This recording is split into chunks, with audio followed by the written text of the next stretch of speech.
जय मां डोगरी, मैं अक्षय सागर और आप देख रहे हैं रफ्तार जम्मू। चंद पलों की गुफ्तगू और सच से करवाएंगे रूबरू। रफ्तार जम्मू के माध्यम से इस समय हम जम्मू के नई बस्ती इलाके में मौजूद हैं और मेरे साथ आप देखिए कि डीएपी से अश्विनी हांडा जी, संदीप सिंह वजीर एनसी से हैं और भारतीय जनता पार्टी से पवन सिंह जी।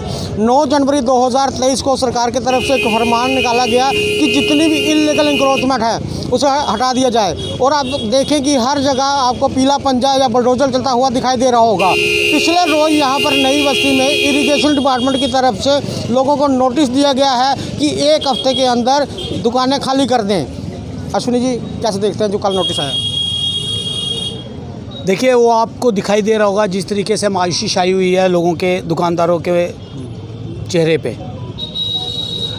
इससे अंदाज़ा हो गया था कि भारतीय जनता पार्टी ने जो सपने दिखाए थे वो सपने जो है वो धरातल पर सच साबित नहीं हुए हैं। इन्होंने लोगों के साथ रोज़गार का वादा किया था, 1 लाख रोज़गार देंगे सालाना। उसके हिसाब से 4 साल हो गए हैं तो 4 लाख रोज़गार बनता है। बाद में समझ उसके कि आपने 4 लाख लोगों को रोज़गार देने के बजाय आपने उनको बेरोज़गारी में धकेलने का प्रयत्न किया है। हम भारतीय जनता पार्टी के नेताओं से पूछना चाहते हैं कि आखिर जम्मू कश्मीर के अवाम का कसूर क्या है? किस जन्म का बदला जो है वो आप जम्मू कश्मीर के अवाम के साथ ले रहे हैं? आखिर इनका दोष क्या है? जहां आपने वादा किया था इनके साथ रोजगार देने का, आपने इनको बेरोजगार करना शुरू कर दिया है। पवन जी, इनका कहना है कि आपने वादा किया था इनको रोजगार देने का, लेकिन बेरोजगार किया जा रहा है। हालांकि प्रशासन की तरफ से कार्रवाई हो रही है, लेकिन इनका इल्ज़ाम जो है भाजपा की ओर है। देश वो तरक्की करता है जिस देश के जो वासी हैं, जो अच्छा काम है उसकी एडवर्टाइज़ करें, बल्कि ना क्रिटिसाइज़। जिस देश में क्रिटिसिज्म होगा वो देश कभी आगे नहीं बढ़ सकता। मसला यहाँ पे क्या है कि ये दुकानदारों को जो इरिगेशन डिपार्टमेंट से नोटिस आया है, उस नोटिस पे विराम लगा है। ये जो पीला पंजा या दूसरी चीज़ें, जहाँ जहाँ कोई बड़े भू माफिया होंगे वो एलजी सरकार का काम है। लेकिन ये जो छोटे गरीब दुकानदार हैं, अगर किसी कारणवश, दुकानें तो यहाँ 100 से ज़्यादा हैं, 7 दुकानों को अगर नोटिस आया है तो कल ही इसका संज्ञान लेके पक्ष रखा गया। उनको बताया गया एलजी एडमिनिस्ट्रेशन को कि ये गरीब लोग हैं, यहाँ पे ये जो दुकानदार हैं, यहाँ 5-5 परिवार एक दुकान से पल रहे हैं और ये एक मरला भी दुकान नहीं है। तो उन्होंने इसका कड़ा संज्ञान लेते हुए एडमिनिस्ट्रेशन को निचले तबके पे इन्फॉर्म किया और आज सुबह 10 बजे तहसीलदार साहब खुद यहाँ आए थे। उन्होंने आश्वस्त किया कि किसी को भी नोटिस नहीं दिया जाएगा। पवन जी, अदालत ने कहा इलीगल इंक्रोचमेंट हटा दो। जम्मू कश्मीर प्रशासन कह रहा है कि 10 मरले 15 मरले तक लोगों को तंग नहीं किया जाएगा, लेकिन लिखित में कुछ नहीं दिया जा रहा। सरकार का कहना ही लिखित रूप होता है। अगर सुने पूरी बात। अगर किसी एडमिनिस्ट्रेशन हायर अथॉरिटी ने, मुझे लगता है कि एलजी यहाँ पे समय सबसे बड़े, अगर उन्होंने कहा है कि आप लोगों के साथ छेड़खानी नहीं की जाएगी तो हमें उस पर विश्वास करना चाहिए। किस पे विश्वास करना है आपने? ठीक है, संदीप जी कह रहे हैं बीजेपी वाले कि विश्वास करना चाहिए आश्वासन पर। जो भी प्रक्रिया जम्मू कश्मीर में इस समय चल रही है अतिक्रमण को लेकर, आप कैसे देखते हैं? पहले तो मैं इनकी बात को मानने से ही परहेज़ है मेरी, क्योंकि इन्होंने कहा कि डेमोक्रेसी में क्रिटिसिज्म नहीं होना चाहिए, बल्कि क्रिटिसिज्म ही डेमोक्रेसी का बेसिक एसेंस है। अगर क्रिटिसिज्म नहीं है या हम किसी को ऑब्जेक्ट ही नहीं करेंगे किसी बात के लिए, वो रूथलेस हो जाएगा। क्रिटिसिज्म होना बड़ा ज़रूरी है। विराम लगाना होता है पावर को। अगर पावर को आप विराम नहीं लगाएंगे तो वो मनमानी करेगी, और मनमानी आज हो रही है। नेशनल कॉन्फ्रेंस का जहाँ तक ताल्लुक़ है, हमने लोगों को बसाने की बात की है, हमने लोगों को रोज़गार देने की बात की है, गरीब को उसका झोंपड़ा बनाने की इजाज़त भी हमने दी हुई है ताकि कोई अपना रोज़गार खुद कर सके। बड़े बड़े रिफॉर्म्स किए हैं नेशनल कॉन्फ्रेंस की तरफ से, लेकिन कभी किसी का घर या रोज़गार उजाड़ा नहीं गया है। यहाँ तक बिजली की भी बात है तो बिजली भी नेशनल कॉन्फ्रेंस के ज़माने में कौड़ियों के दाम पे लोगों को दी जाती थी, और अगर कोई गरीब नहीं भी असमर्थ भी था तो उसकी भी मदद की जाती थी। आपको क्या लगता है कि जो अदालत ने फैसला लिया है इलीगल इंक्रोचमेंट हटाने का, वो सही है? उस बात पे आ रहा हूँ। अब ये कह रहे हैं कि डेवलपमेंट की जा रही है। Development at the cost of what? गरीबों की ज़िंदगी के को ख़त्म करके तो उसकी डेवलपमेंट, उस डेवलपमेंट का फ़ायदा क्या है? गवर्नमेंट किस लिए है? ये एक वेलफेयर स्टेट है। वेलफेयर स्टेट का मतलब क्या होता है? Welfare of the people. झोंपड़े साफ़ करके वेलफेयर होती है क्या? बड़े बड़े शोरूम हैं और भी बड़े, जिनके बड़े बड़ी लिस्ट में बड़े बड़े नाम हैं, रोज़ आते हैं। जाओ तोड़ो, जाके तोड़ के बताओ। बस चलता है जाके गरीब के ऊपर। पानी हमेशा निचली साइड जाता है ना, तो वो नीचे गरीब ही खड़ा हुआ है। ठीक है हांडा जी, क्या लगता है दोहरा मापदंड अपनाया जा रहा है इस अतिक्रमण हटाने को लेकर? देखिए, हमें लगता है कि उपराज्यपाल प्रशासन और नीचे के अधिकारी शायद उपराज्यपाल प्रशासन का जो ऑर्डर है उसको नहीं मानते हैं। जब स्वयं गृह मंत्री जी, देश के गृह मंत्री जी अमित शाह जी, जब ये कहते हैं कि किसी गरीब को नहीं छेड़ा जाएगा, 1 मरला 2 मरले 5 मरले 15 मरले वालों को नहीं छेड़ा जाएगा, तो फिर ये कौन लोग हैं जो इस तरह का भय पैदा करना चाहते हैं लोगों के अंदर? कार्रवाई तो उन लोगों पे भी होनी चाहिए जो लोग इस तरह का ऑर्डर निकाल के लोगों को भयभीत कर रहे हैं। प्रश्न ये है, ना तो भारतीय जनता पार्टी के लोगों की यहाँ सुनाई जाती है, ना ही अधिकारी जो है वो उपराज्यपाल का, प्रशासन का जो ऑर्डर है वो मानते हैं।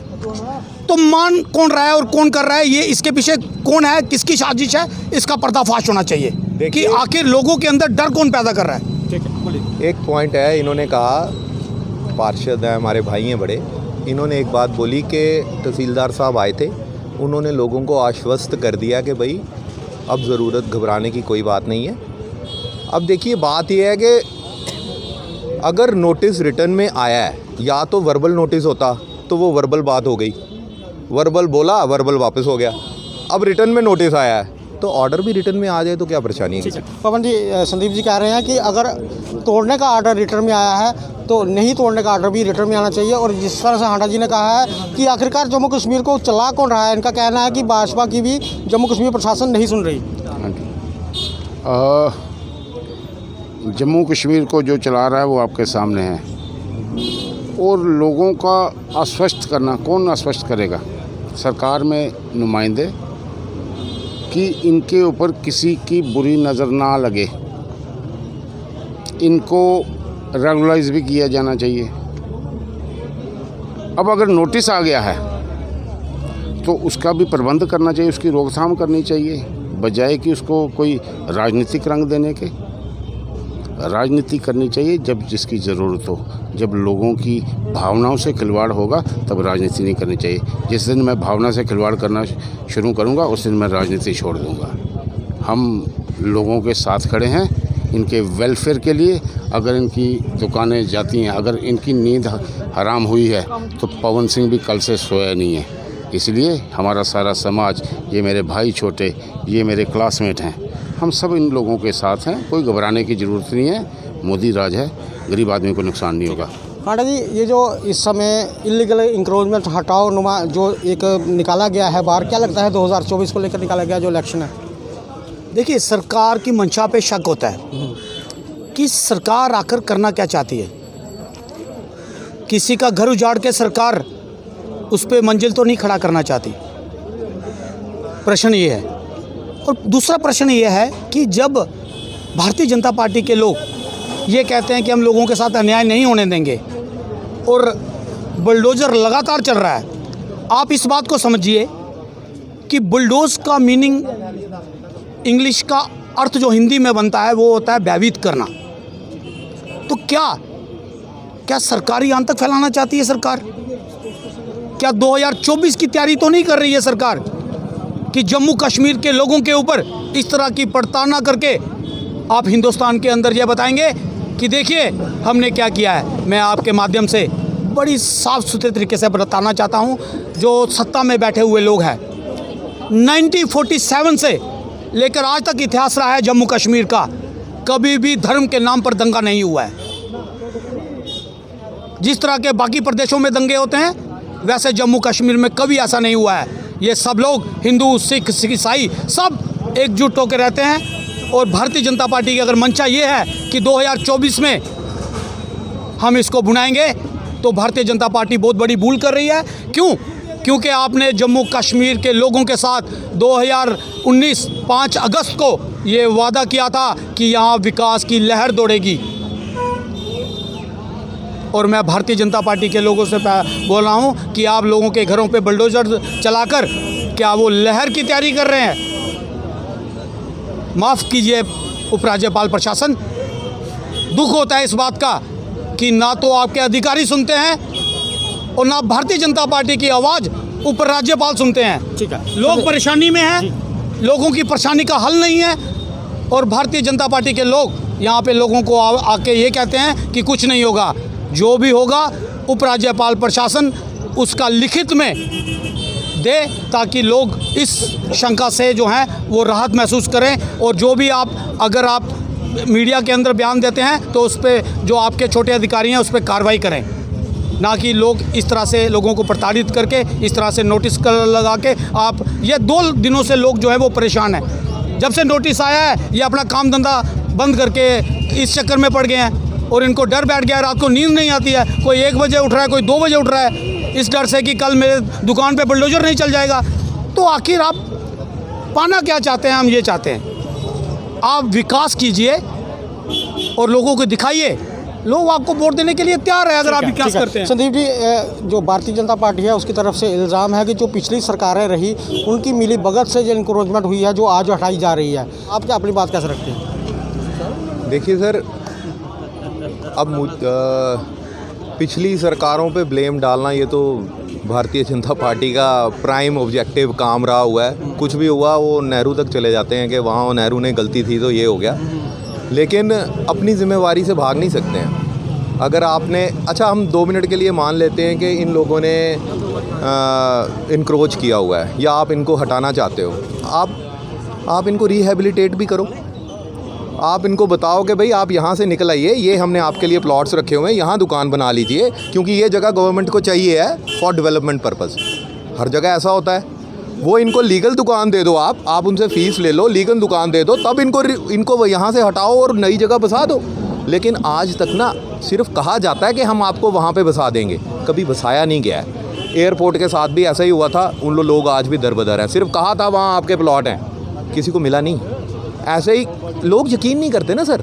आज की गवर्नमेंट पे नहीं यकीन किया जाता, क्योंकि कहने और करने में ज़मीन आसमान का फ़र्क है।